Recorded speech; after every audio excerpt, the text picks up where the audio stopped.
The night has come, it's cold and losing my control. Your light is gone, and lonely darkness fill my soul. I wish that you could save me from my isolation. It's way too complicated. Let's start this conversation. Let's start this conversation. We got no relation.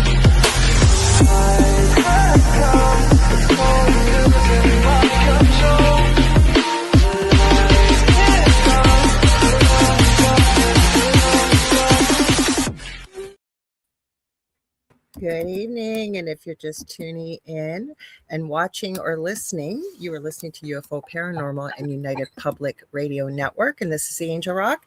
I'm your host, Lorilei Potvin. Wow, we got in there just in time, you guys. We're going to see if TikTok's going to play nice with us tonight. We'll see.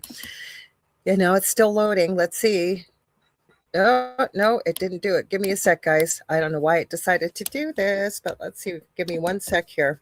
Gave us the wrong button, so let's see if we can do it.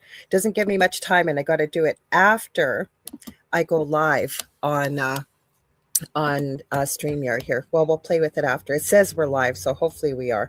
Anyways, yeah, let me start from where I wanted to be here. Sorry, we're trying to fix screen issues, and we got them. Well, we decided we're just going to go with it. So if you guys like what you see, please like, share, and subscribe. Tell all your friends and family about my shows. I have a second one also that co-hosts with my very good friend and a fellow UPRN host, Carrie Lynn Shellhorn. She has Spirit Switchboard on Fridays at 6 p.m. Eastern, and we co-host on Thursday, 7 p.m. Eastern, Beneath the Hollow Moon. And I also want to give a huge shout out to Carnation. They are responsible for all the programming here on Mondays. It's known as Carnation Mondays. And we're really grateful that they do sponsor all the shows here. And so Carnation is a global brand. So if you're out doing any shopping and you're in need of something that Carnation makes, please consider supporting their brand, because they support us and we really, really appreciate them. What else do I want to tell you guys? Give me a sec here. I got my checklist. I guess I should tell you a bit about myself. I'm a Canadian psychic medium, crystal Reiki, energy healer, Akashic Records practitioner, spiritual teacher and mentor.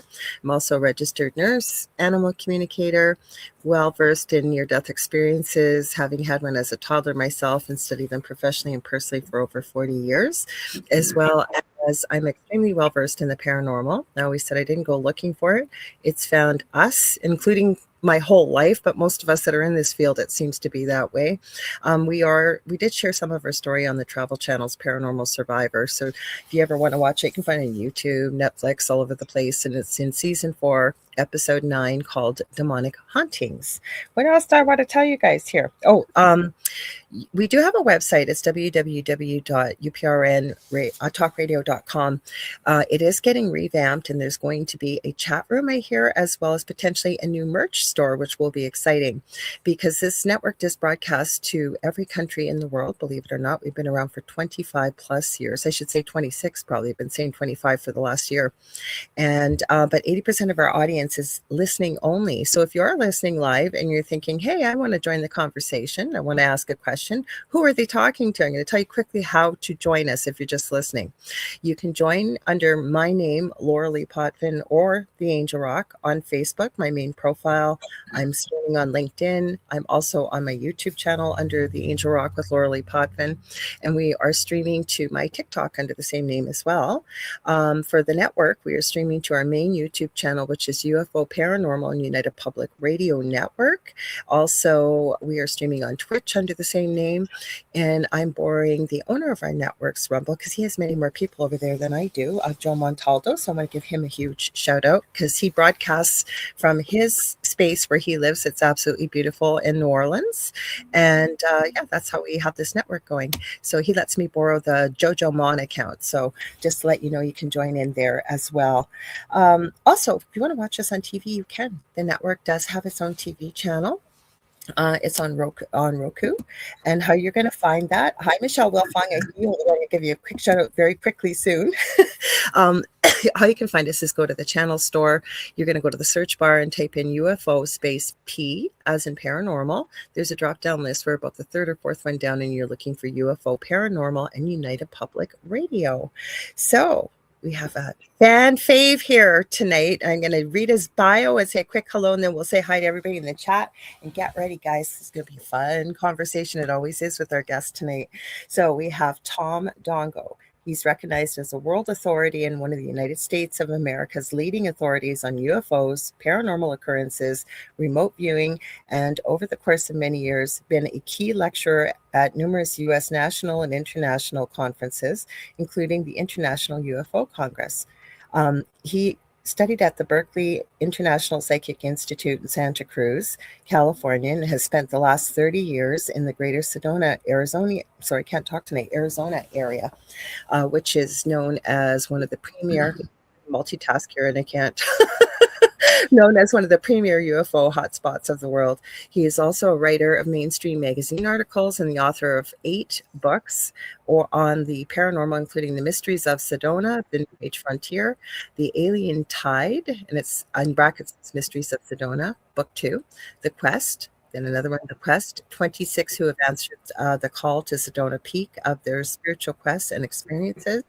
Also another one under The Quest, In Pursuit of the Ultimate Mastery, Merging Dimensions, Volume 1. And then the opening of Portals of Sedona, everything you want to know about Sedona in a nutshell, Unseen Beings and Unseen World. So welcome, Tom. Wow. Have you written another book since I've done this bio? I don't know.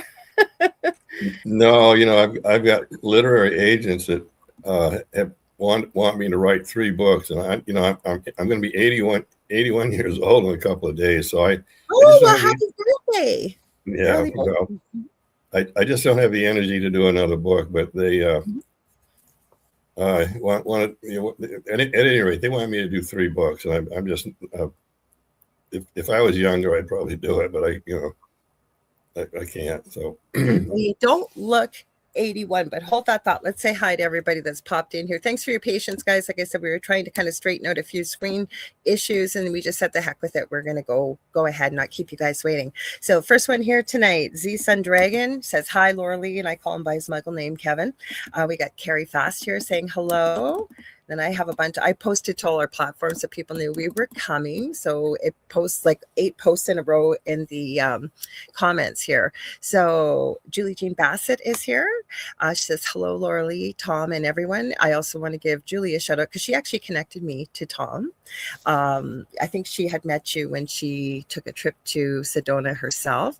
Also, you guys, if you're looking for an incredible animal communicator, Earthside, or even as a pet medium, Julie's your person. She's worked with myself, with many other people. She's helped a lot of my animals with animal issues, and she's got an animal communication course coming up. I want to say the weekend of the February 21st to 22nd, 2026, I think. I've taken it and I highly recommend it. Feel free, Julie, to correct me in the chat if I'm wrong. So if you want to get a hold of her about anything with your animals, if they're driving you crazy and you don't know what you're going to do and they just won't stop, I'm telling you, Julie, she's a miracle worker. She's also an incredible shamanic practitioner, and is taking some of the most incredible courses, really gifted. So you can get a hold of her for the shamanic things on whitetailshamanichealing.com. We've got Michelle Wilfong saying, hello, Lorilei and Tom. And I want to give Michelle a huge shout out because she's my moderator over on TikTok. She is amazing. She does such an incredible job. She also has her own TikTok channel called My Haunted Apartment. And she's got some pretty crazy activity going on where she lives, and she documents that. So please consider supporting her over there too, because I really appreciate all the work she does for me over on TikTok. We got Heidi Gall saying, hello, Lorilei and Tom. Much love from Boulder, Colorado. Let's see. Oh, of course, never fails on Twitch, and I don't have moderator status. So we see you, but we're not going to read your message. Sorry. Let's see. I've got Sean Ellis here, and he's from Wolfpack. Please forgive me if I don't say it correctly, Sean. Is it yeah, you're going to have to put in there. I think it's External Wolfpack Paranormal. Anyways, I was on his podcast and he's been on here before. So he's here tonight. Is Audrey with you? I'll tell Audrey we say hello. That's Heidi's granddaughter. She's such a little sweetie. We've got Astrolite Paranormal here saying, guys, guess who's joining us next week? If I always confirm the day of the show, and it's Victoria Cheeseman, Astrolite Paranormal. She's booked to be on here next Monday. I was checking that already. So, that's going to be an interesting show. We got Michelle joining us from over in the future. I always love to tease her good-naturedly over there. She's in Australia, and it's Tuesday morning already. Let's see. Everybody's saying hi to one another. We love that. Hang on, scrolling. I hate to miss anybody, so give me a sec. We've got such a nice chat. They're always so nice to new people here, and they always get to know one another and sit and chit chat. We love that. So Julie's course is Beginner Animal Communication Course Workshop on February 21st and 22nd. Oh, and the Animal Chakra class. I took that one too. That was a lot of fun. That's on February 17th or February 28th. You guys, I highly recommend it. Julie's a great teacher. We got Greg Koss here saying hello, Lorilei and Tom. We got Vet Girl 84 saying hello. Oh, and Audrey said hi. That's so nice. Thank you, Sean. You know what? My mind went blank. External X Wolfpack Paranormal. That's what it is. Sorry. Thank you for posting that. Let me just check TikTok quick. We got Joseph here. I see Joseph T. Grimm. Thank you for joining us. I hope if you've got any questions or comments, please feel free to put them in the chat. And I pop back and forth from our main studio in StreamYard, and I will definitely do my best to try and answer them. So that is, like I said, I can't believe you said that you're turning 81. And I really mean this, Tom. You look like you're barely out of your 50s. It's like, I can't believe you're going to be. Well, my body thinks I'm 50. Yeah, I hear you. I'm 81, right? But at least my brain is still intact, so I'm doing all right. I can still think like my brain, good, my brain has not been working. 2025 was a crappy year. My son died at the beginning of the year. Then my common law partner, and all intents and purposes, husband, went in the hospital December 20th and just got out a couple days ago. I don't ever want to see that year again. So I was talking to you today briefly in Messenger, and you said there's all kinds of stuff going on, crazy stuff. Where do you want to start tonight? What do you want to talk about? We can talk about anything you want to talk about. I've been I'm not going to say it, but at any rate, I get two mind blower things I want to talk about real quick. Please go ahead. I'm ready. Mm-hmm. Yeah. Okay. And I've had this on the internet before, and you wouldn't believe the answers I get, and they're all wrong. So here's number one. I used to teach channeling, so I'm real familiar with channeling. Channeling a being. So there's and I've been said that I'm one of the world's best remote viewers, and I am. We can talk about that a little later. I'll talk about remote viewing. Awesome. And oh, by the way, we're equal now. I found the plus button. So so where's the plus button? It's right in the middle of the photograph. You move your pointer over, and it comes up. You just hit plus, and now I can see we're both the same. Not for me. No, yeah. Well, for me, they moved it. It used to be down in the left-hand corner. Now it's right on. Well, now I told you nobody will see the difference, but I know it's annoying when you can see it. So. Yeah, well, good. When I'm a postage stamp down in the left corner, it's a little bit irritating, So yeah, I hear you. My poor old normal self is on now, but here's the thing. So I was on Augie Noss show last week, and I pretty much took over the whole show, and I guess they're going to broadcast it. But anyway, I talked a lot about remote viewing, and one of the things that there's got to be an end to the universe. It does not go forever. So what's on the other side? So Joel Kuhl, the Tibetan, that he was a friend of mine, channeled him. So I asked Joel Kuhl, I said, there was two questions I asked him. I said, have you people ever been to the end of the universe? And he says, yeah, we tried that once. And we got to the end of the universe, and all we saw were white lights, big white spheres all around out there. But we couldn't go any further. So, are we all a speck in somebody's dust, in a closet somewhere? So, someday we'll probably find out. But the universe can't go forever. And why do you think that, Tom? Well, it's just it's logical. Maybe it goes in spiral. So big deal. What's on the outside? So no, it can't go forever. I've tried to remote view it. Remote viewing. I've done this on the universe, and you get so far out there. I've done it with a friend of mine named Anea. She was taught by the government in Los Alamos, and she. So I'm a lone wolf here now. I don't have anybody, and I'm associated with the best there is, and the government trained. So anyway, so that's all they could see were balls of white spheres around outside. So what's on the other side? Nobody knows. Nobody's able to. No psychics, no channels. So the other thing is when time began, the very beginning of time, everything had to have been a black void, and everybody said, "Oh, it's God created it." Well, God didn't create it because God didn't exist then.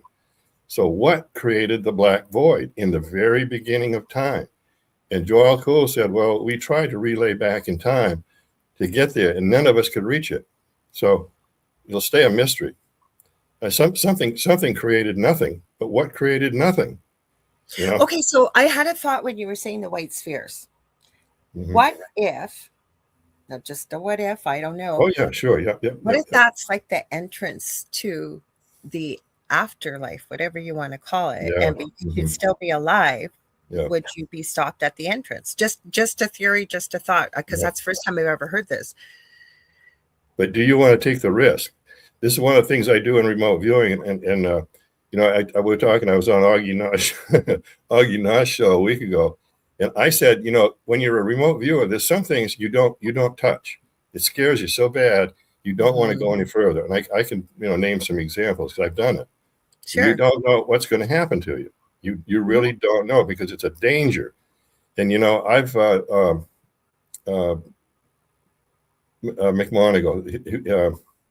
Joe McMonagle. Joe McMonagle. He was. I was standing right next to him. I probably talked about this before in other shows, but people have asked me why do you do this stuff? Because I want to know what the hell's going on. That's basically just it. So anyway, me and Joe McMonagle were standing side by side, and Joe said, at the time he was the world's best remote viewer. Yeah, you had him on your show once, didn't you? No, I had Chris Latacher, who claims to be one of the boys of Montauk, and I noticed and I've never doubted him. He's never changed his story. Yeah, but he claims to have been claimed to be taught as a child there. And he's even gone as far. We've had private conversations. I believe he's coming on in the new year around March, because he's now being even more public. He believes the series Stranger Things was based off of their experiences as children there. But he had mentioned to me off air, he since has said it on air. He was trained to remote view by Joe McMonagle, and my comment was, "Oh, Chris, I'm so disappointed." I said, he just seems like he wouldn't be the type of person to get involved with young children, because there are bad things that happen to these kids. I'm sure at Montauk. So he goes, no. He goes, "Lord, no." He was just asked to come in and teach us how to remote view. He never heard us. He never did anything. He goes, "I really, really liked him." So that's how I probably talked to you about Joe McMonagle before.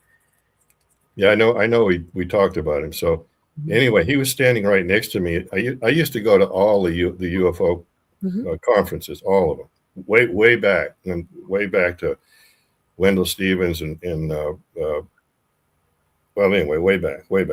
So anyway, so McMonagle was talking about this. I said, I said, oh yeah, and I had, at times I thought I was crazy, and I thought I've got to be crazy doing the things I'm doing. I've got to be.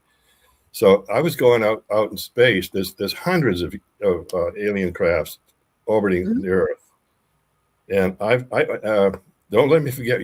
I've said this to my audiences. I'll get off on these tangents. I'll be talking about remote viewing and The same thing. yeah, and I'll start talking about cowboys or something, and I'll say, hey, somebody say, hey Tom, you were talking about remote viewing, and oh yeah, okay, so I'll go back. But so anyway, McMonagle was. I thought, so I was doing that, going out and hanging out on these ships, Yeah. So I thought I had to be crazy. So here was Joe McMonagle standing right next to me, said that all the government remote viewers were doing it.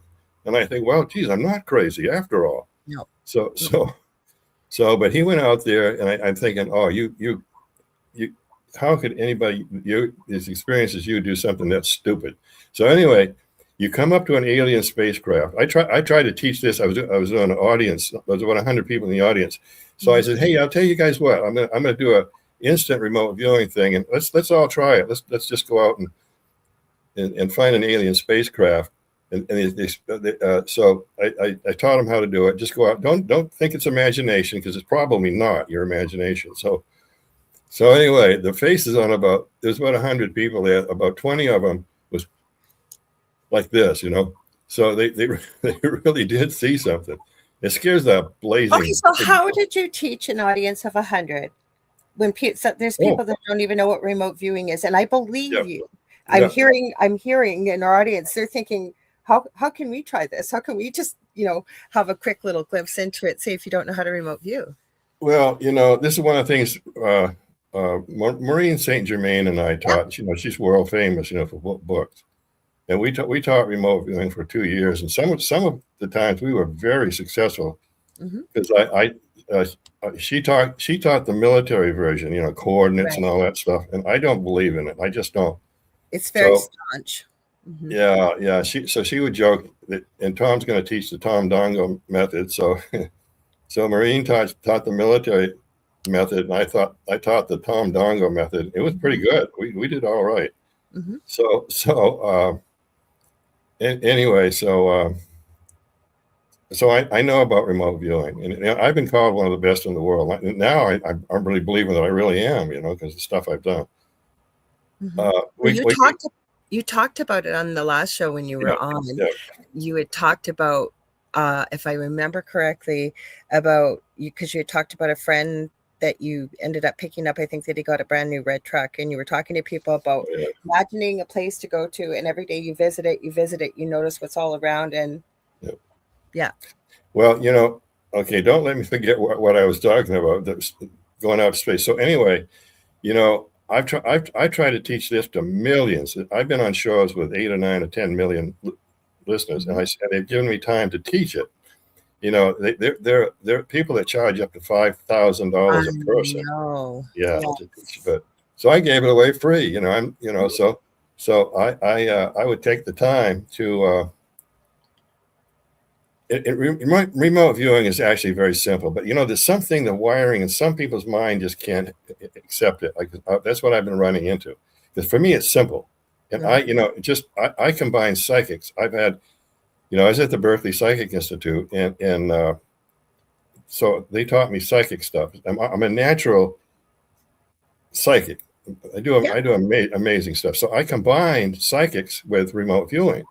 It's a different thing altogether than just plain old remote viewers do. And I know most of the best. I've dealt with them.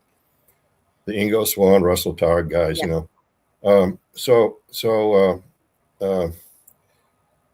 So anyway, Joe was talking about and I was going, wow, I'm not crazy. So he was talking. He went out and visited an alien spacecraft. And the thing about alien spacecrafts, if you come up to one and you feel threatened, so Joe did. He got threatened. They basically told him, "You come any further, you're going to be in trouble." So he kept going. He went on to the craft, and they grabbed him. Oh wow! they grabbed him and put him in like a glass cage and let him go. Wow. Yeah, well, he got shot up real bad in Vietnam. So he said he said, and he said this is one of those terrifying experiences he's ever had in his life. Wow. Because I've remote viewed aliens, the brains, and so they are, we have no concept of how an extraterrestrial thinks. We don't. And so anyway, so they grabbed him, and I'm thinking, you dummy! I mean, how can you be so stupid? Somebody's the best. They gave you a warning. They gave you a warning. Yeah, Don't come any further. Yeah, and he because I've done it. And they warn you, you stay away. You don't go any further. And the same thing with other things, in remote viewing. Well, I'm going to get off on a tangent. Anyway, they finally let him go. So and I've remote viewed things. Okay, Linda Moulton Howe. They came after her. I got warned once. If you go in there, they're going to come after you. And I talked to a government whistleblower a few days ago, and he said I told him, here I am getting off a tangent, but the government has I guess you could call them remote viewers, but if they see you in there, they're going to come after you. So they did Linda. She went. There's a base in Antarctica, the big hole with it, 3 miles deep, and these alien ships fly. And she went in there, and they came after her. Because she talked to a friend of mine at one of the UFO conferences, and she had a rough time for quite a while. And then they left her alone. But so I remote viewed that same place. I wouldn't touch that with a 1,000,000-foot pole. That hole. What's in that hole? There are aliens. Most of the aliens are, we're ants to them. I mean, their intelligence is so far advanced above us that they don't bother with us unless we're a threat to them somehow. So I backed off because the threat was real. If you kept going down deeper in that hole, they were going to do something. So. Experienced remote viewer, a good one, there's times to back off, just quit, just leave. So anyway, so Joe said he's been shot up. He was shot out of helicopters twice in Vietnam. The first time he broke his back really bad, and he was saying that experience he had on that alien craft is even more scary than Vietnam. So, I mean, that's pretty scary. Well, he's a fascinating guy. I watched an interview. He was on the Sean Ryan podcast. I think it was a 6-hour podcast. And he still could have talked longer because the stories he had and the experiences. Because I think he didn't talk about the alien ship. But I remember, if memory serves me right, I watched it over a year ago. He was talking about his back and how badly injured. He'd been injured quite a few times throughout the years. But so we have a question here, Contessa. Actually, I knew you were going to correct it probably, so give me a sec. I started it, and then I'm glad you retyped it. So the question is from Contessa: would it be harder to use remote viewing to spy today, since most countries have remote viewing? Yeah. Wouldn't they know you were spying? Good question. When remote viewing first started, it was kind of discovered about 40 years ago. The Russians and the Russians in the U.S. they were remote viewing each at the same time. Now the remote viewers are so good. It's like somebody high up told me this. They can go into a safe in Moscow, go into the safe and look through a stack of papers, this thick, and find the paper they want and read it. And nobody could do that 40 years ago. Not even Ingo Swann. So it's developing. But by the way, don't let me. When AI Atlas went over, something did changes. Oh, what happened? What do you think changed? That was not a rock. I just watched a thing about 3 hours ago. I didn't have time to watch all of it. I just watched. But Michio Kaku said when the AI Atlas See, I remote viewed it when it was first came into sight, and I said there are 6 or 7 beings on that are inconceivable to us. We could not understand that life form. Okay. So it turns out I was right. So anyway, but Michio Kaku says that there are people around the world that are having the same vision of an enormous city out in space, and crafts, and just stuff like that. So psychologists have examined these people. Right. They're all having the exact same recognition of this stuff. So I mean, that's significant. When 2 people don't know each other and they have the same experience, that's real. They're not making it up. So I keep hearing city in the sky, and we're not talking blue sky, like out in space is what I keep hearing. Yeah, that's what they've been seeing. Cities in the sky, in the universe, out in space. In a long time, scientists said that's not black nothing out there. There's stuff living in space. Yeah. What do you think those creatures, all those things that they've seen coming into most of them are creatures from space that are visiting us, flying around, and they're not UFOs. They're creatures.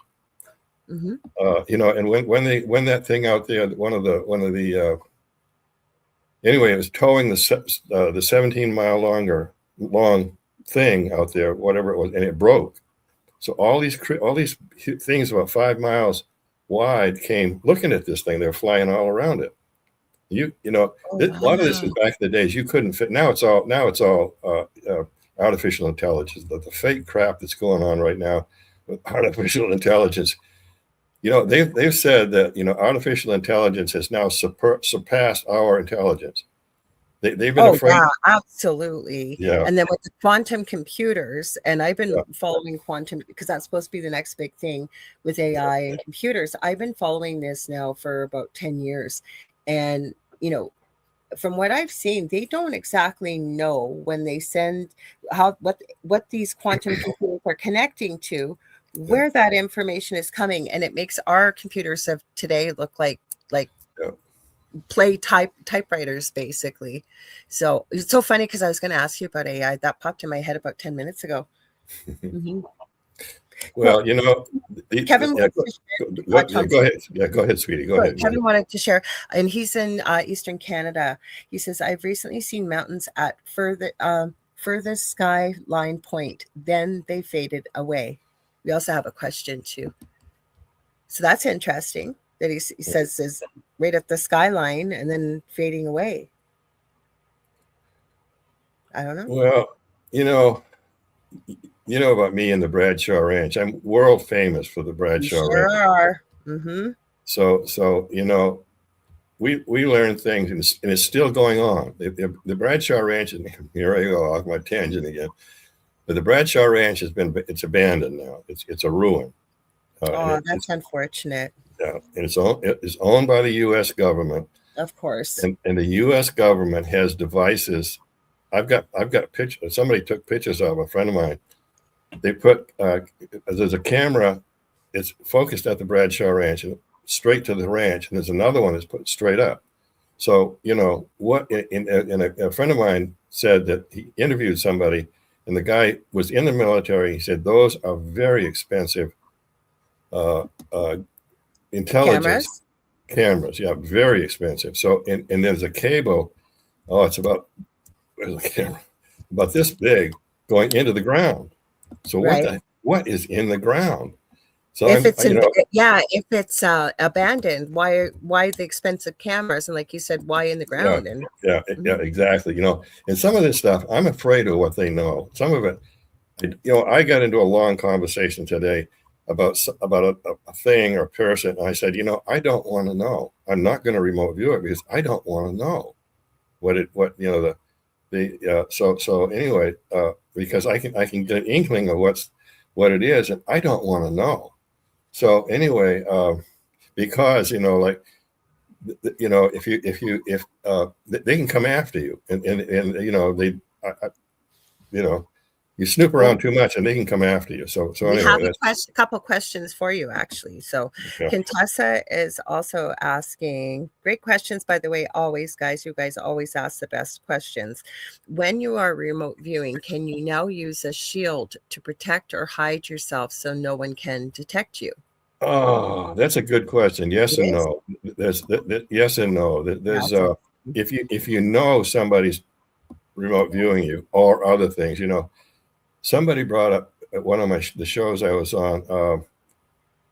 Well, I can't even remember now. But anyway. Yeah, but Tom, don't you know?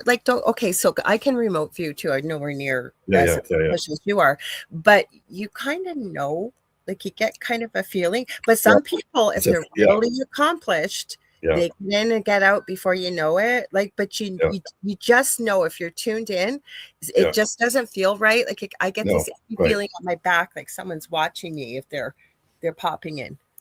Mm-hmm.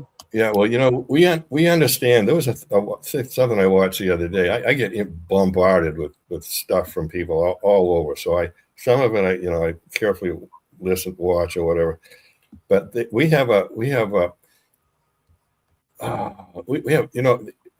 humans are more incredible than we can ever possibly imagine. Things we can every day. I say it every day that we don't have any idea the potentiality of who we are as human beings. Yeah. Yep.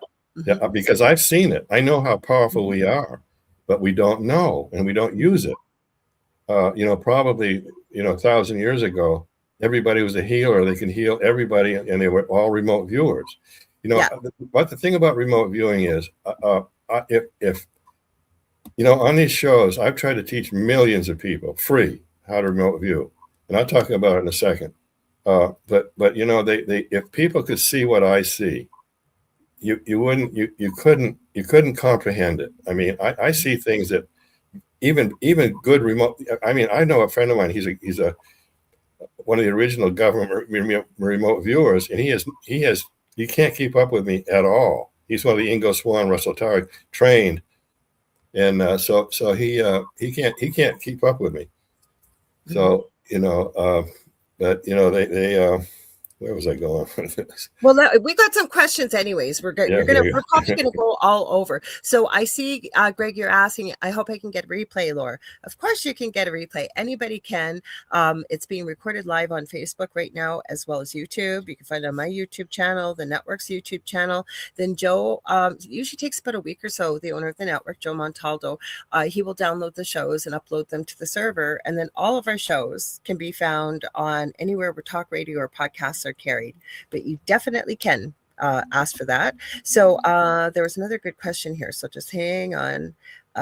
Okay, I'm going to say Blind Frog Ranch because I know we're going to get off on another tangent with that, so hang on for 1 sec, Michelle, because that's a good question as always. So Carrie Fast says she believes ask permission if you can remote view a certain area before going full loaded. What's your thoughts about that? I don't know. I'm not into this asking. I just do it. Can I do this to you, or can I remote you? I just do it, whether they like it or not. Mm-hmm. So, but well, it's a double-edged sword, though, Tom, because when I'm teaching and working with students and things like that, or even when I'm working with clients, and I don't want to know why you're coming. The least amount of information I have, the best. Just give me an idea. Come from mediumship, whatever you're coming from. But I've had people that'll say, well, I'm wondering what's going on with my daughter and her relationship with her husband, and I want all this. And I say, you know what? Thank you for reaching out. Please keep your money, because I refuse to go into somebody else's energy field and do a reading on them without permission. To me, that is like me going into somebody's house that is unlocked and helping myself. But remote viewing's different than, say, working with a client. Would you agree, or what's your thoughts on that? Well, long time ago, I was born with a remote viewing ability. I didn't develop it. I was born with it. Yeah. Yeah, and I just later in life, about 20 years ago, I started realizing that I can, that's what I can do. I can remote view. Yeah. And there's a lot of natural remote viewers, but they don't know it.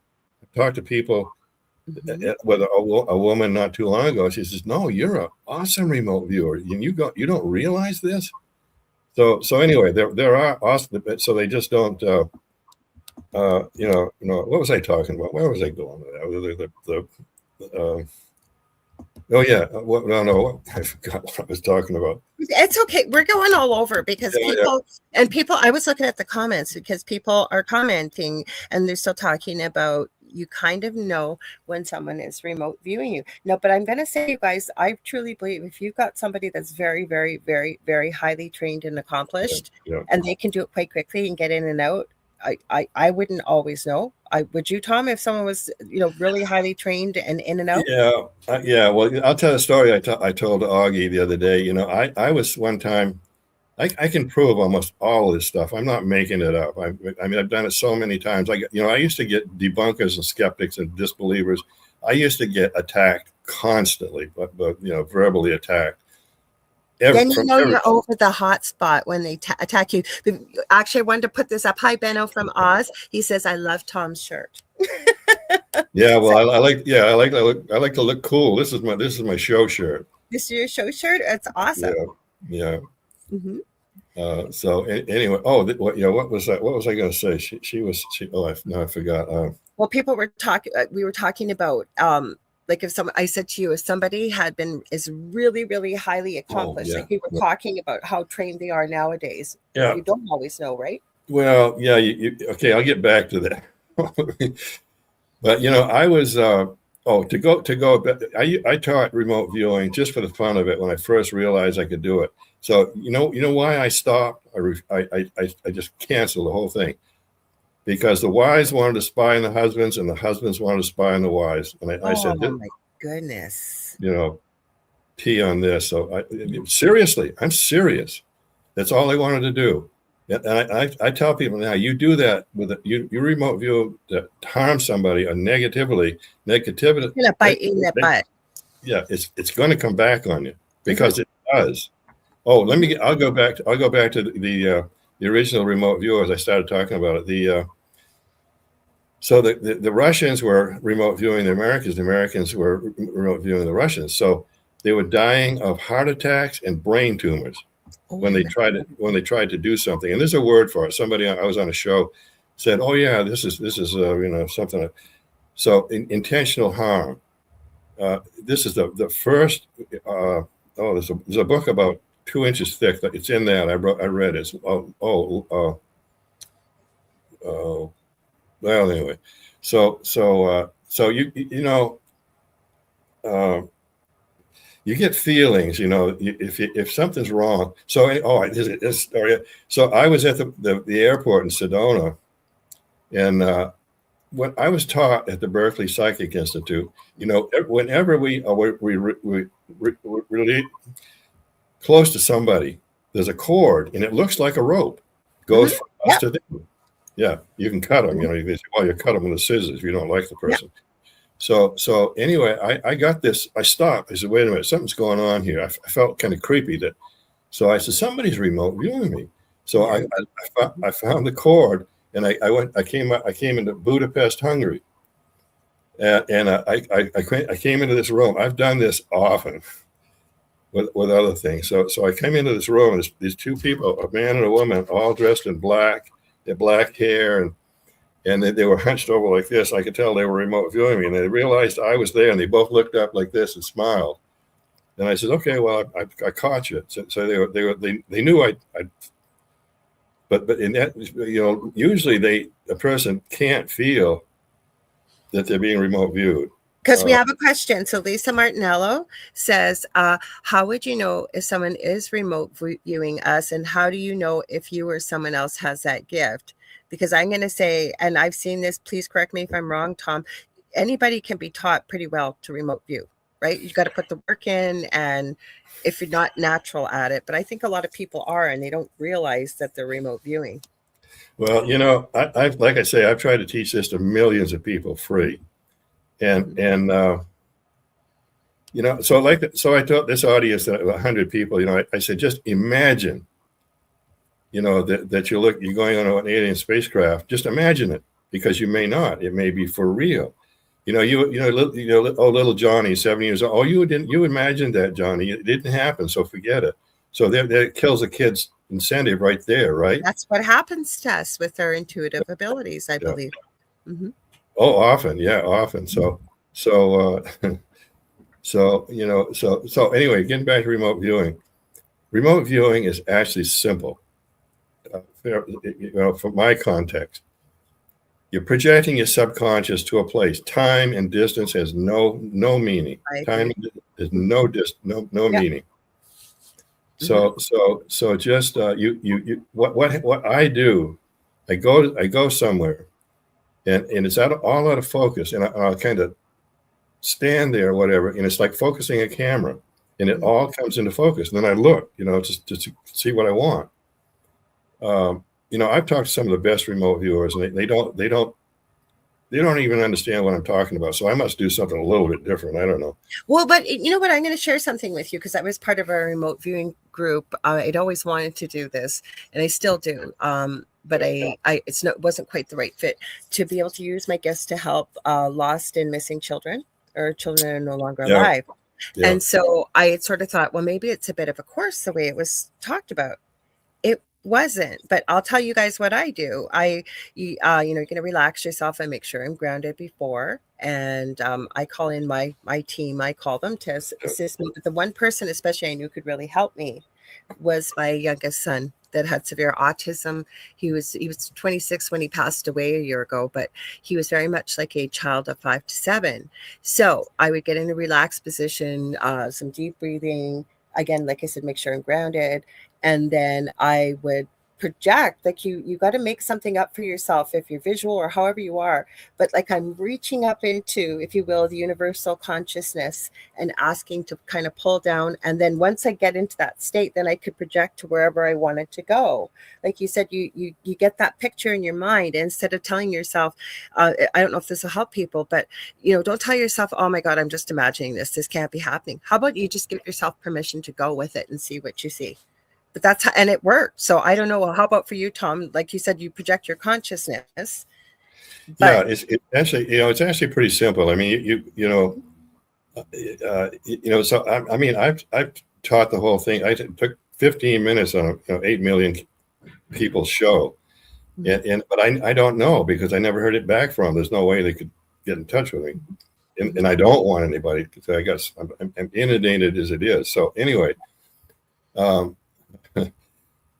But so remote viewing, I swear, if I could give it away to millions of people, this world would be a different place. Oh, yes. Shortly. Because the 100th monkey thing, one person would teach another, yep. Because mentally, I've been in a room with the best psychics on this planet. Mm-hmm. Back when I was at the Berkeley Psychic Institute and that sort of stuff. And they train. They will train each other's brain just by being in proximity. Yeah, because I've seen it, I've done it, and so if you get one person that's good at it, really good, mm-hmm. they can, if the other person is receptive, they can train that other person just by being near that one person. They'll train the other person's brain if they're receptive.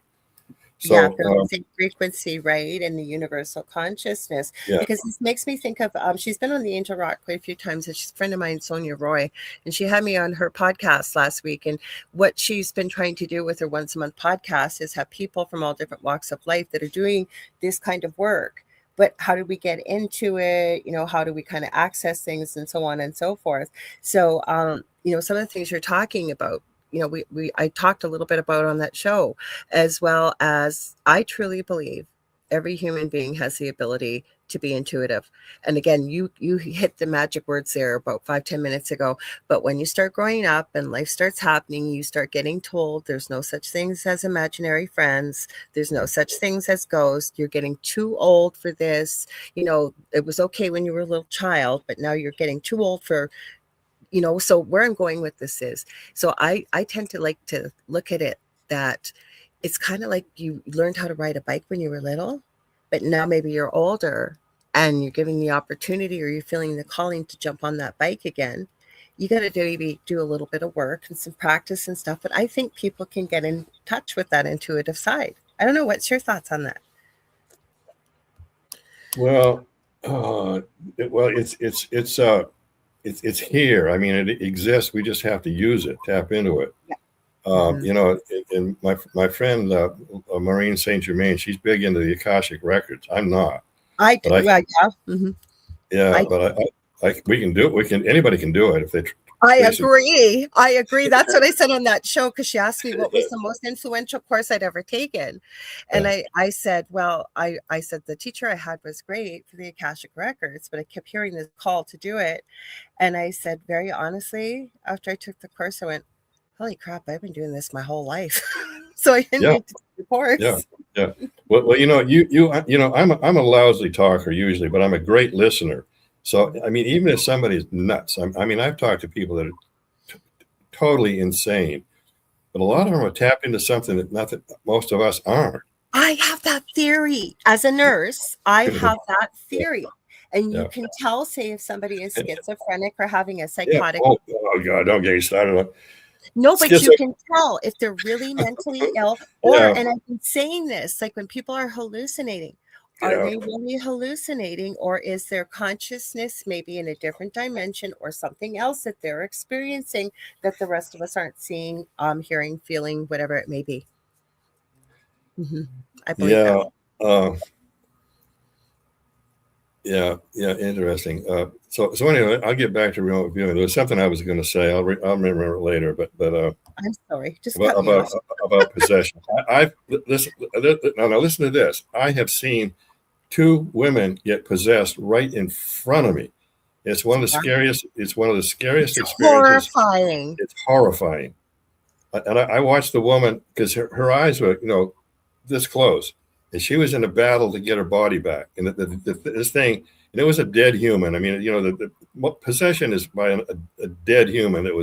They were drunks, they were dope addicts or whatever. Most people are vulnerable because they don't know that. They don't know when they're being attacked. But if you see somebody that never touched a drop of liquor in their life and they suddenly turn into a drunk while they're being possessed by a dead human. There's an awesome book I've given dozens of them away. The Unquiet Dead by Edith Fiore. She proved a lot of things, that a lot of it is possession.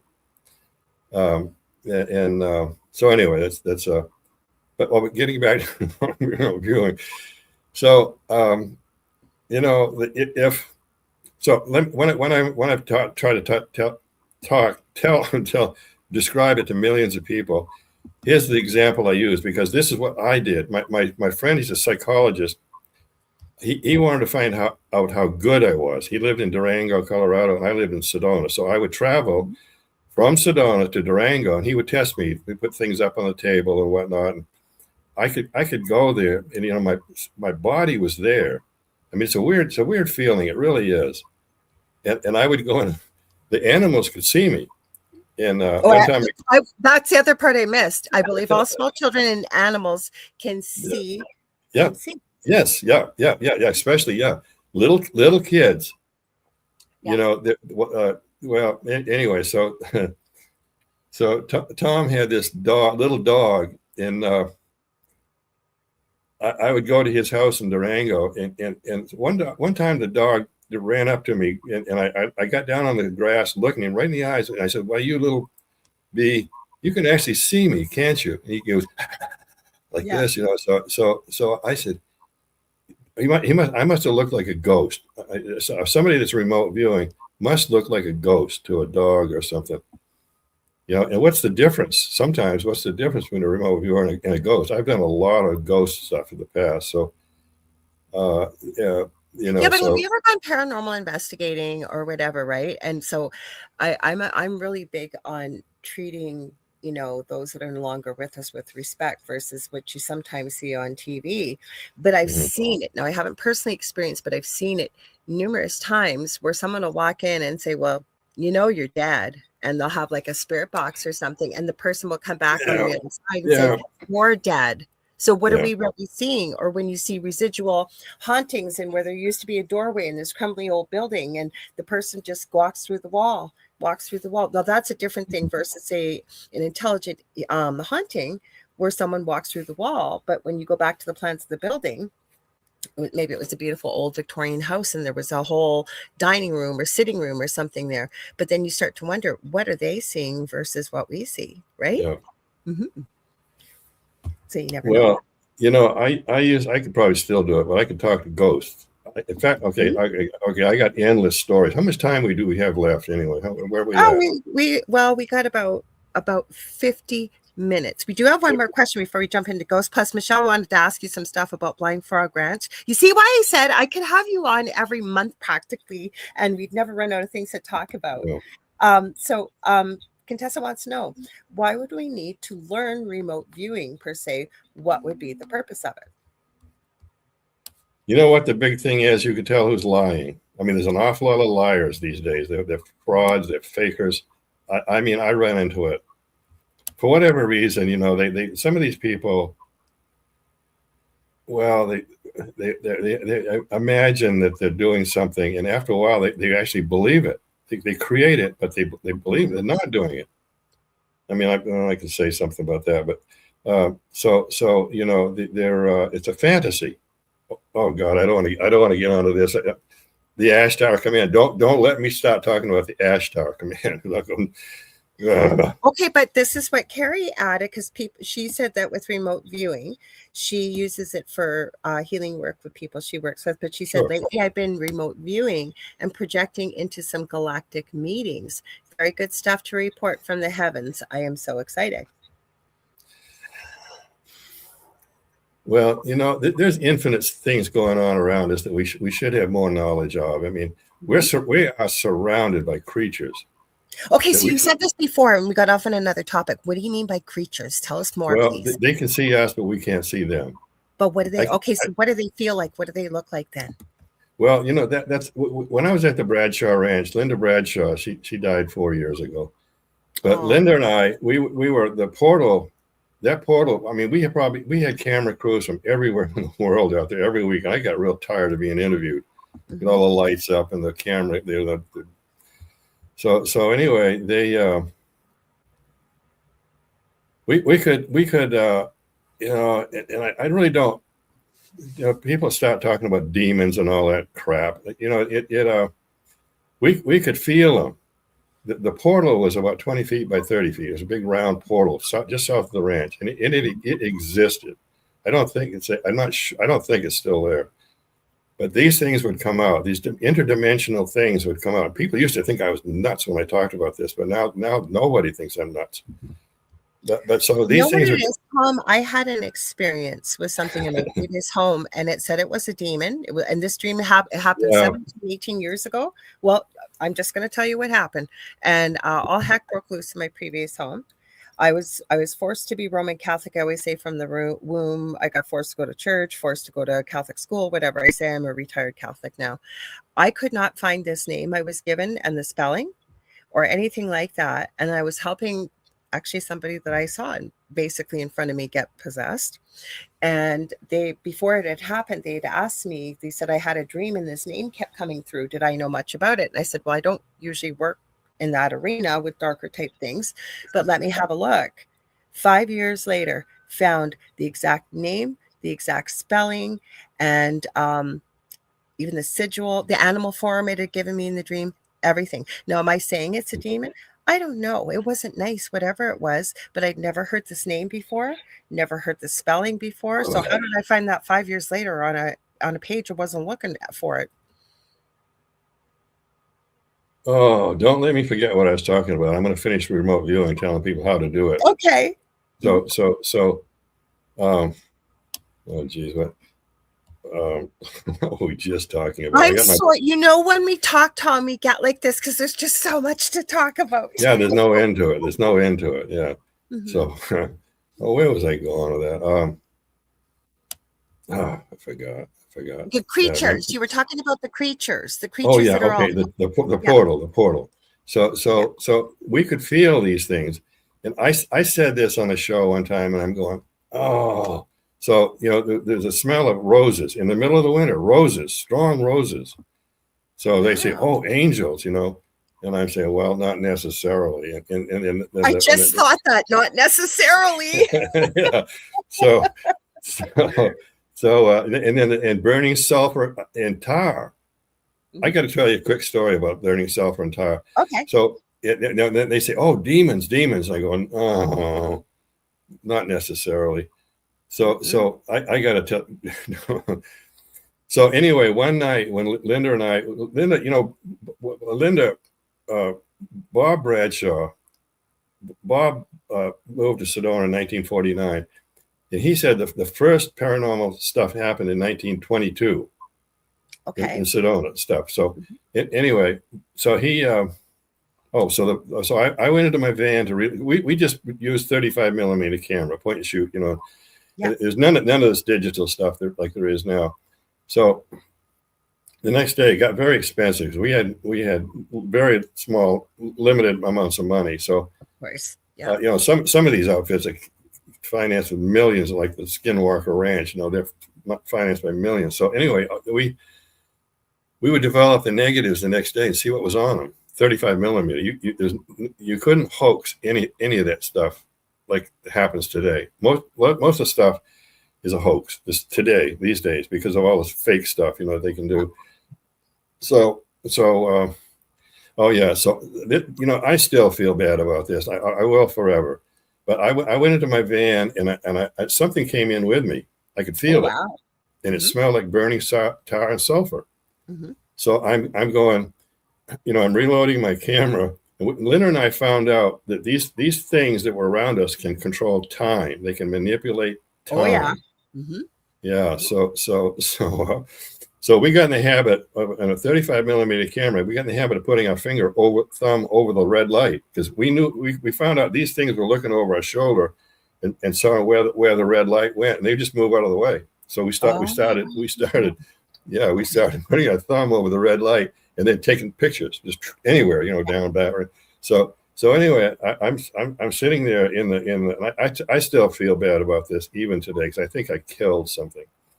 So I got my camera reloaded, and I fired up the flash, and I put my thumb over the red light, and I spun around real quick and hit the shutter, and the flash went off. Right. So what happened was, there was a thing, it looked exactly like a daisy. It was about 3 feet.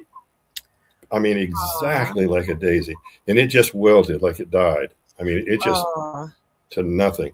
So I know I hurt something very bad that didn't want to be seen, but so stuff like that. You never forget. So it kind of goes back to at the beginning of the show when you were talking about remote viewing, and when you get that feeling not to go further, or like Joe McMoneagle, you said, have been warned, do not go further, but he still kept going forward, right? And they took him prisoner, like you said. But if you think about that, and again, obviously I would feel terrible too, right? Like, you don't ever want to hurt something, but it almost seems like whatever this being was followed you because it was curious, right? And you didn't have the intent to hurt it in any way. Well, these things, Linda was more of a sensitive than I was. She could see things. So she could see some of these things, that these beings, you could feel them. I mean, and it felt like you were in Times Square, people bumping into you, and we knew they could see us, but we couldn't see them. And so we just, I have phenomenal abilities.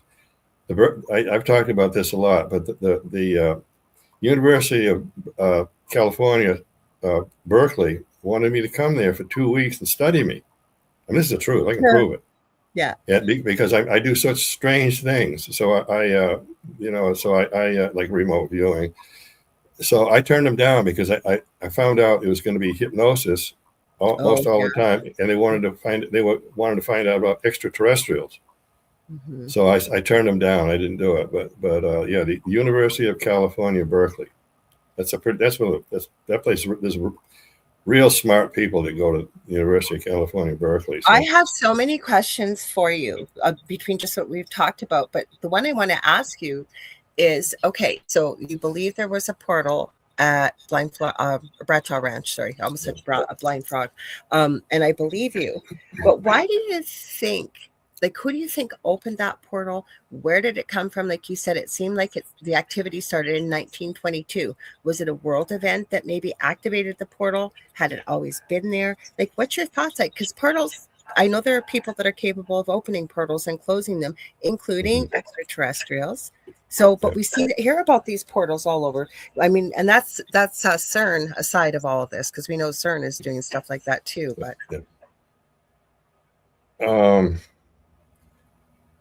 well, you know, we knew those. Here's this thing. Now, you know that the scientists have discovered 17 new dimensions. I was told this by a whistleblower. Okay. This is going to freak people out a little bit. But one of those dimensions, they found us, and they're not friendly. They're like creatures. Mm-hmm. And they're here now with us, so they're worried. What are these things going to do? You know, I'm trying to remember who proved. Anyway, they proved that there's 17 new dimensions, and one of them, the beings in it, found us, and they're coming here now. So, you know, I haven't been able to sense them. I don't, if they're here, they're not. Well, you know, there's a lot of things here. We can't, I'll tell you a quick story. I'm kind of crazy, you know, but I one time, you know, they talk about the white hats and the black hats and all that BS. So I wanted to find this is how crazy I am. So I remote viewed out there, and I wanted to find the worst of the worst of the worst of extraterrestrials, aliens. Mm-hmm. And I found them. So here I am in the room with them, and they were saying, let's kill him. And the leader said, no, don't touch him. If he had the ability to find us, leave him alone. Let him go. So I thought that was pretty good, you know. But they were saying, let's kill him. So you know, they I mean, this stuff exists, and we need to know about it. I mean, some of it's pretty frightening, but we need to know about. You know, I've said awareness is the key to protection. I say knowledge is empowering myself because it is. Mm-hmm. Yeah.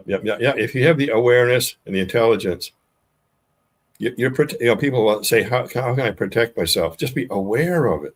Yes. Aware of the problem, and your subconscious will protect you. Mm-hmm. You know, so I've talked about this a lot in other shows. So, okay, so I got another question for you, kind of based on some of the stuff we're talking about.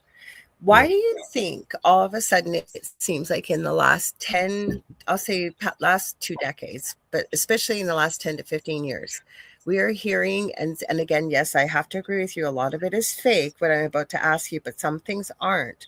We're seeing more about giants now. Dogman seemed to come out of nowhere. You know, we're talking about ET. We're talking about there's all these strange creatures. I've even seen back in the day before AI, it looked like little tiny velociraptors, and I've seen like it flies in the air. Is it a pterosaur? I forget. Petrodactyl. We saw one in Sedona, a petrodactyl. Okay, so why do you think we're seeing them now? Like, what do you think's happening? Like, what's going on? They're coming from other dimensions here temporarily, like the Mothman in Pennsylvania, the Mothman prophecies. That thing, it was real. You know, the funny thing is, John Keel actually made up. It was fiction. A lot of that stuff that he wrote about, and it came true.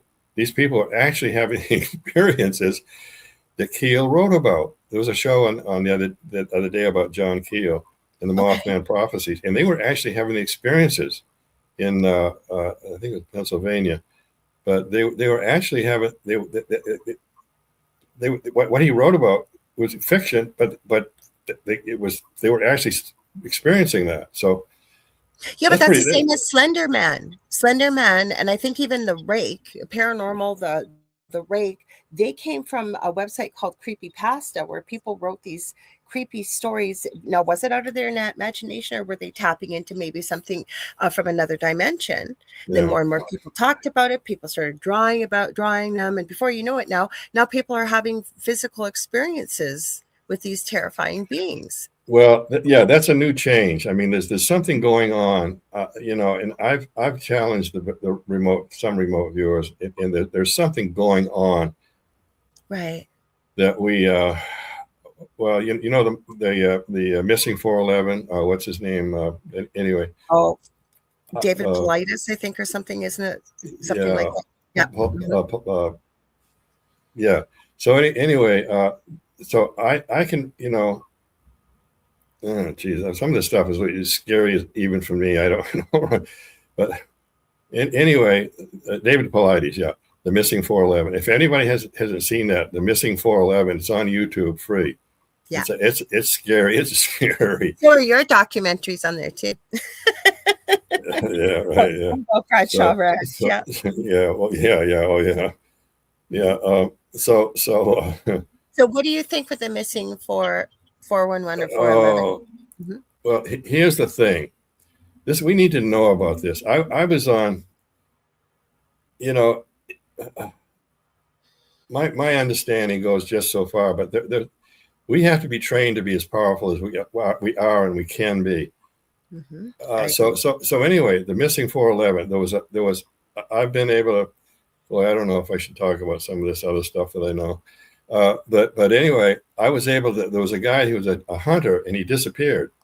They gave the coordinates of where he disappeared in the missing 411, and I was able to find him, trace it. I mean, I couldn't find him, but I was able to trace it.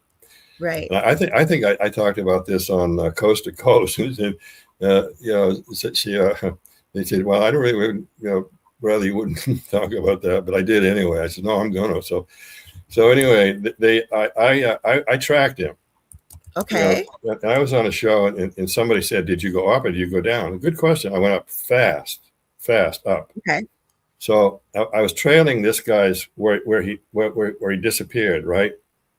So I got somebody slammed on my brakes, and I heard this voice that said that this is as far as you're going. And so I had, get me started. I have, I learned early on to get around the blocks that the early remote viewers. I was in Denver when General Stubblebine had the best remote viewers in the planet in the audience. Remember when we connected and you mentioned him, and I said I'm friends with his wife, Dr. Rima Lebo. Yes. Yeah. So so yeah, small world. So I'm going. This is when I was first doing this stuff. So I'm surprised. I'm not crazy. I'm not the only. So anyway, he was saying the best of the best remote viewers that there's a block that somebody would put up. You couldn't get through it, but I learned how to get through it easy. So I wanted to jump up and down. I know, but I didn't, So anyway, a block, it's like a wall. It looks just like a wall. And I'm looking at it like this, and I say, well, and then the voice said, "Don't even try it." So I said, "Okay, that's good enough for me. I ain't going any further." So weren't you guys in a cave when you were? I think you had told me about this before. You guys were in a cave with I'm going to get his title wrong, but Bert Stubblebine, basically. I'm not being disrespectful. Was it General? I'm sorry, I'm Canadian and don't know all the titles for the military. Yeah, but I just know him as Bert from Rima, right? Oh, yeah. I remember we talked about that. Yeah, he was a general. Okay. I met him. He was a cool guy. He was a real tall guy, slender. Mm-hmm. You could tell he had been commanding a lot of armies or whatever. Mm-hmm. And so I didn't talk. I mean, I didn't have, I was nothing then. If you didn't have credentials, they wouldn't talk to you. Oh, who are you? What kind of a PhD you got? I said, well, I graduated from high school. How's that? So. Yeah, but nowadays, with the abilities you have, and people that have these type of abilities, there's countries, I'll say militaries looking for people with gifts like yourself. Or I've had somebody on the show that has now been a part at least of season 1 for the telepathy tapes. And when they come on, she's over in England, and she says she was a special education teacher, and a 6-year-old, quote unquote, headhunted her. He remembered the contract coming down here that he'd made with her. And this kid with remote viewing and all kinds of stuff, telepathy, like she didn't know any of this stuff, like how to be a medium, psychic, you name it. She calls him Asher. She doesn't even show her face on the camera. And she goes by the name of Jess Curzon. And I just thought that was a real name till she told me, no, that's not even my real name. Because as we started to talk more and more about his abilities and the experiences that he had, I went, how the heck did the UK government not scoop this kid up because of his abilities? And she said, that's why we don't show my face. That's why we don't use his real name. He's now an adult now, I think in his late 30s, early 40s. Because that's another thing too, right? When you've got those kind of gifts and abilities, you got to be careful because there's people that are looking for that kind of stuff. Well, it's like Borisky in Russia. That kid, when he was 7 years old, he was talking about stuff. It turned out it was true about the universe and all this other stuff. Borisky. He's probably in his 40s now, and he won't talk. He won't. He's been ridiculed so much he won't talk anymore. But Borisky is a kid like that. Like, it's interesting though, where I was going with that is that you had the contact with some of those in the military. Like you said, you weren't credentialed, so your abilities, I would think, would have also had to make some kind of impression for them to speak to you. From what you were describing, that unless you had a title, they kind of didn't want to speak to you. Well, then I was a nobody, so they just didn't want to hear it. But now I'm going around the world, so nobody attacks me anymore. I haven't been attacked. I've been on this about the 100th show I've been on in the last 15 years, worldwide, and I've talked to well over 100 million people. In that time, and so I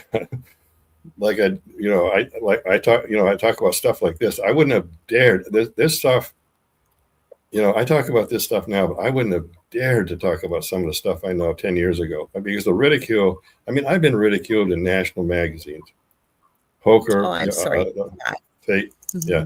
So anyway, but it is an isolating topic, okay? Because when we went through the experience we did in my previous home, and I used to say that it can be very lonely because I don't tell people what I do. I never tell people what I do nowadays because it's almost like, or say you go to a gathering with people and everybody goes, oh, what do you do for a living? What do you do for a living? I usually just say I'm a podcaster, retired nurse. I'd be working if I could, hurt my back. But then as you get talking, if somebody throws a little bit in there about the paranormal and a little bit more, and then somebody nudges that door open, before you know it, 90 to 95% of the whole group has had something weird, strange, and unexplainable happen. But it's not something like if you were standing in line at the grocery store, you could just sit and have a casual conversation. Like, I'm still careful too, and I think we have to be. It's getting better. But not everybody knows about these things or believes in them, right?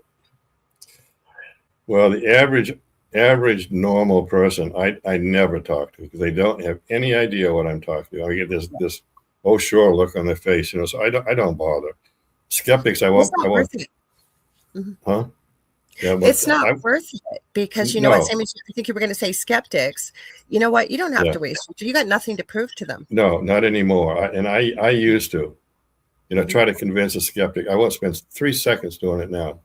I'm not interested. Well, I don't care. Yeah. Right? It's real. And you've met enough people within the community that like you say, they're not ridiculing. I can't say the word today. Ridiculing you. But the problem is, like, and I've said this to many people, right? Why waste your time? Like, to try and convince somebody that doesn't believe in it because you know, and you got nothing to prove. Yeah. There's something like my mind's going in 100 directions right now. So is mine. yeah. So they don't let me, I want to tell people how to remote view. Don't let me forget that. But lately the big Okay, so how long is it going to take? Do you want to try one? Do you want to try it right here? Just take me a few minutes to get the gist of it, and then they can go on their own. Yeah, I'll do that now. But the big thing that's been coming up lately is Bigfoot and dogmen. We never talk about those ever. No. And I wanted to talk to you about those things too. Well, there was the other day somebody sent it to me. It's an hour and a half video, and the guy right off a big smile. He says, "Dogmen don't exist. They're not real." So I'm going, and I can prove they do. I mean, I've interviewed so many people. Like a good friend of mine, Jack. He's I'm trying to stay on subject here, but Jack ran into the Mogollon monster. The Mogollon monster has been active lately. I don't even know what that is. I've never heard it. Yeah. Mm-hmm. It's the Mogollon monster. It's the Mogollon rim is here, Payson, Arizona. It's about 8,000 feet up in the rim. Okay. But Payson is a town lower than that. See, there's the Colorado Plateau. Okay. An earthquake pushed the Colorado Plateau up 2,000 feet million years ago. So the Mogollon monster is a Bigfoot. It's been so. My friend Jack, he tells this story. He was up on it was on the General Crook Trail. The General Crook Trail was the first road built in Arizona to defeat the Apaches. Okay. So General Crook moved his troops back and forth. And Jack ran into the Mogollon monster up there. He said they were 10 feet apart. He said that thing wasn't an animal. It had a human-like expression on its face. And it didn't hurt him any. The big feet never hurt anybody unless they're shot or something, threatened seriously. So he said that we just looked at each other for a few minutes and it just turned around and walked away. And that's what big feet do. Mm-hmm. And they're very, a friend of mine was a wilderness, took people on wilderness trips. Yeah. And he tells this story. Big feet are very careful. But he was getting ready for a trip and he had all of his equipment on his porch. He was on the Sandy La Salle Mountains, which are like the Rockies. Okay. His cabin way up. And he said he was getting ready to take all of his stuff, his food and all the stuff. And he looked out and there was a Bigfoot looking through his stuff. So he ran through the building and tried to open the door. The Bigfoot had the door blocked. Put a chair up here so it couldn't get out. And the Bigfoot, then the Bigfoot saw him. He took about 3 jumps across this, 100 yards. It took off so fast. But the only thing it stole was a couple of pounds of butter. But the Bigfoot very carefully opened other things, but didn't damage them. He'd seal them back up. So they're Bigfoot are they're intelligent. So that's a funny story. And some campers in Payson, the Mogollon monster. It ransacked at night. It came out and it went through. It threw a stick at them and knocked the mirror off the truck. Okay. So they do that. They'll throw stuff, rocks or whatnot. Yeah. Oh yeah. Uh-huh. So anyway, it very carefully opened some of the packages, and they could tell they were open. And some of them, the Bigfoot just helped himself, took it, and cookies and stuff like that. They were cleaned out, but they weren't ripped apart. It wasn't all thrown. The stuff the Bigfoot was very careful. Intelligently opened. Yeah. Yes. Yeah. Like we would have, with fingers and yes. So. Versus my dog trying to get into something and just ripping it willy-nilly the place. Yeah, like that. So how much time we got left? I'm not watching the time. Got about just under 20 minutes. That's why I say to you every time when you come on, I always go, Tom, I hope you're going to come back. Because... Well, okay, let me tell people how to remote view. Okay, let's do that, and then we'll fill in, because I want to ask you about Dogman. I've never been able to. Geez, you get me. All right, we got a couple more hours. You get me on Dogman. Well, I'll talk about it a little bit. Dogmen are absolutely real. I spent a year studying There's a show. I think he quit because he had so many fakers, liars, and hoaxers. Vic Cundiff, Cundiff.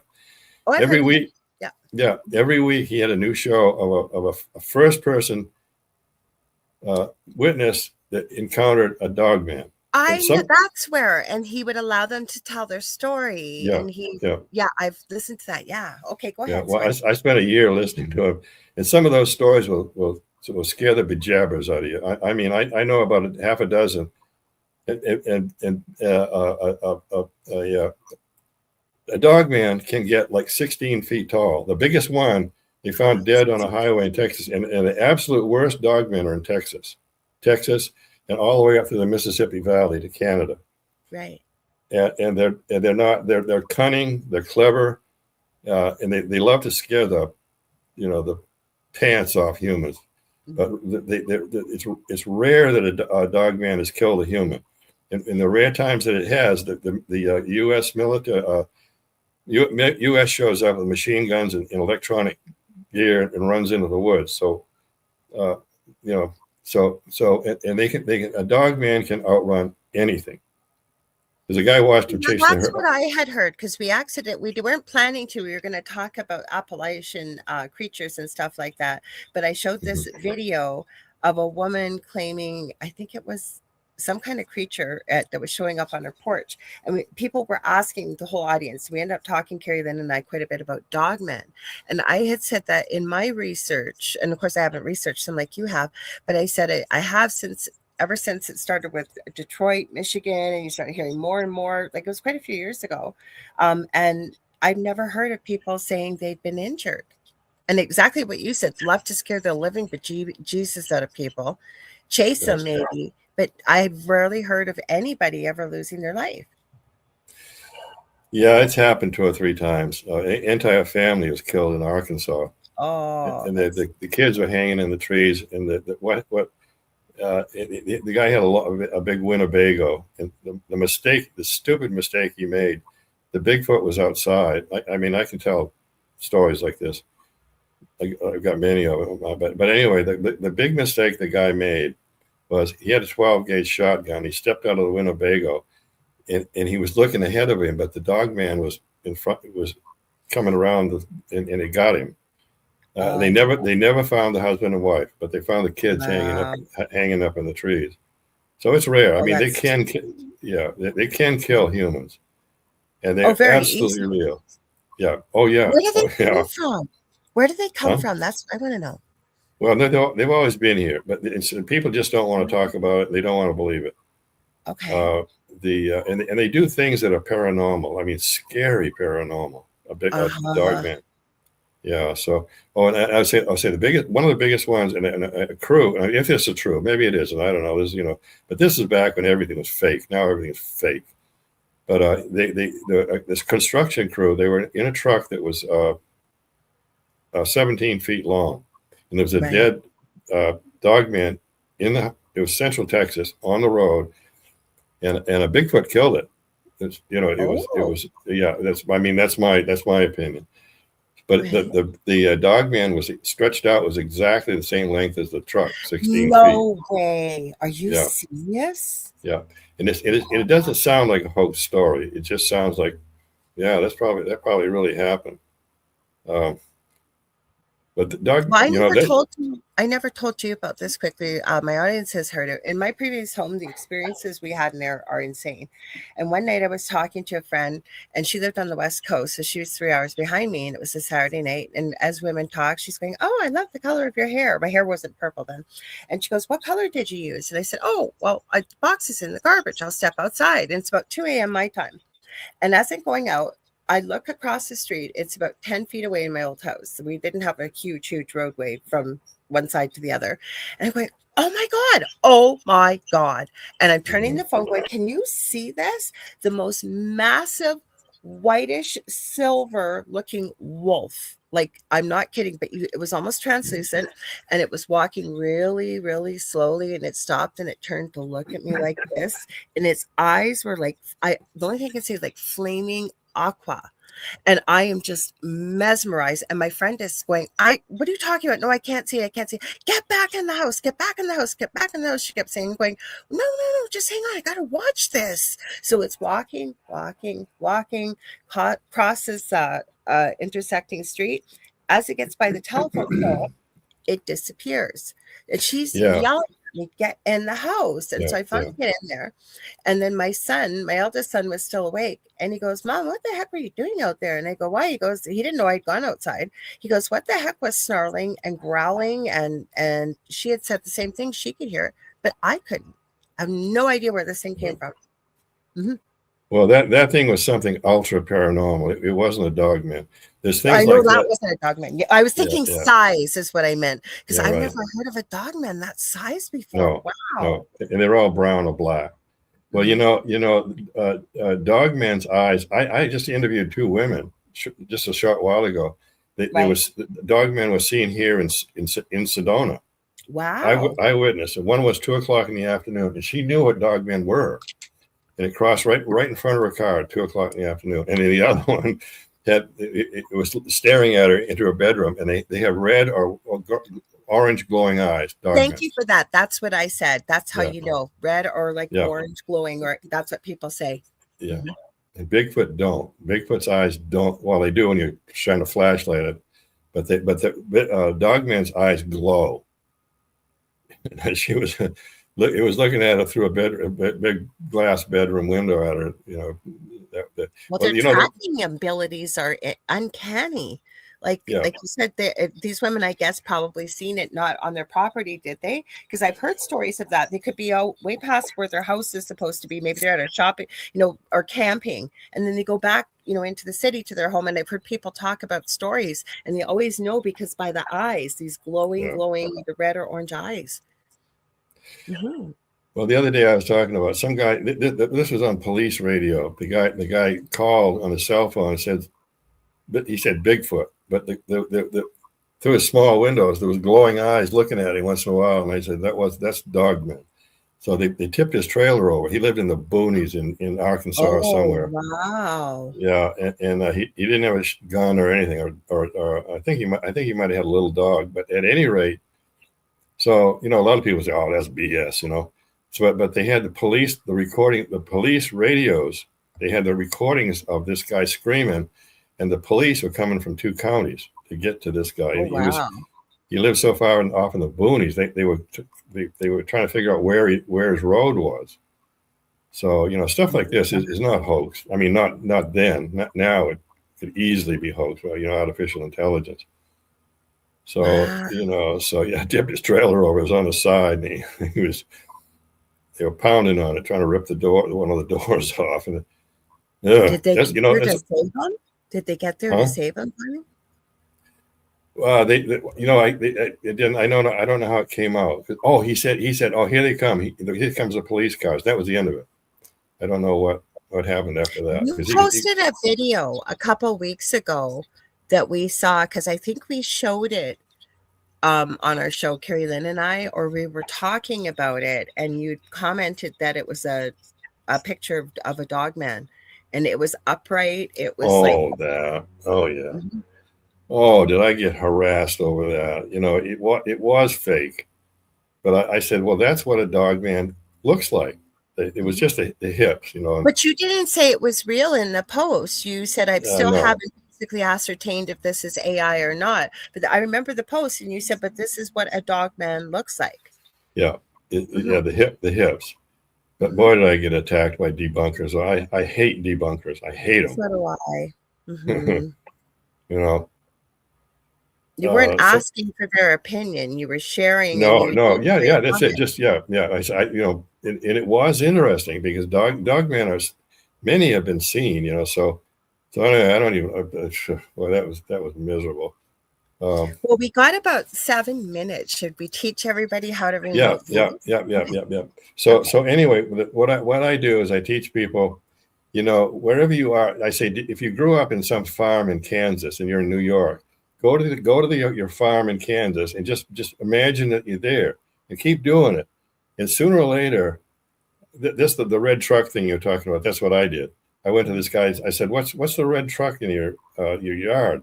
And he said, "You can see that?" And I said, "Yeah, I can see it." And he said, "It's my neighbor's. He's just a brand new one. He didn't want his wife to know he bought it, so he stuck it over here." Yeah. So anyway, so just keep doing that. And, just you're not imagining. You're usually not imagining. Just keep going to your place in Kansas, so that hopefully somebody's still there that you can call up and say, "Hey, Dad, have you got paint the house red or something?" And they say, "Yeah, how could this has happened to me?" And they say, "Yeah, how do you know? How can you see that?"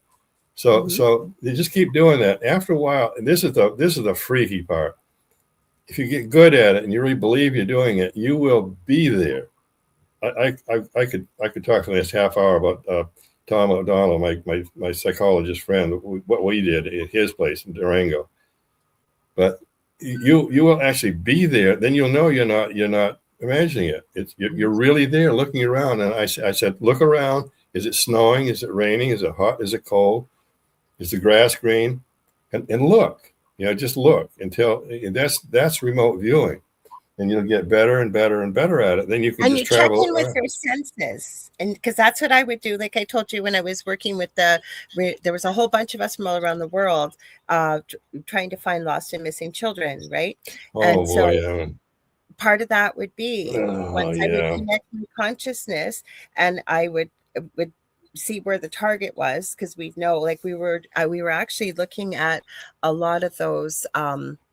Oh God, I'm going to get the wrong name of it. Where First Nations children were taken from their families and forced to go back. Residential schools. Took me a minute. So there's a lot of missing people that were small children. So we were tasked with that to see if we could locate where these mass graves were. So we kind of had an idea, but we weren't given an idea. But yeah, it gets to the point where you project your, if you will, imagine whatever you have to, right? Once you're there, what do I smell? What do I hear? Do I feel anything? Right? Like checking in with that. And I love that you're sharing this, Tom, because you know what? People that teach it, and this is no disrespect to them, besides charging thousands of dollars, right? It doesn't need to be that complicated, right? Like we could do that, right? Like you said, pick a spot and visit it and really check in. Well, I've been involved in 4 murders. I will not work on a murder again. I will not. Don't anybody ask me. Right. But I solved them.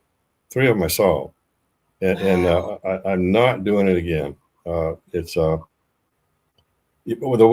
reason why is you have to be there. You have to feel the murder. Yeah. I mean, and it's hell. It's hell. Quick story. There was a friend of her sister's little girl, 9 years old, pretty little blonde. I saw the whole thing, and so the guy killed her. He hung her, and so I saw the whole thing. I saw him. I saw where he lived, and so she had her cell phone on her. That's how they found her. But I will not.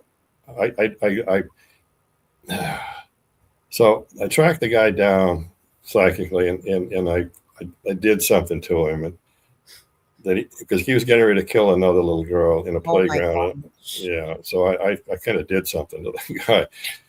So anyway, yeah. So I will not be involved in another murder. I won't. I just about, and I don't cry very easily. I just about started to cry when you just, and I know you didn't get into details, but I can't even imagine that, and I can understand why. Yeah, well, here's the thing. I could hear what he was saying, and I could hear what that little girl was saying, thinking she knew she was going to die, and I'll be damned if I'll go through experience anything like that again. She knew it was hopeless, that she was going to die, and he was going to kill another girl. He was planning it because he was a worker in the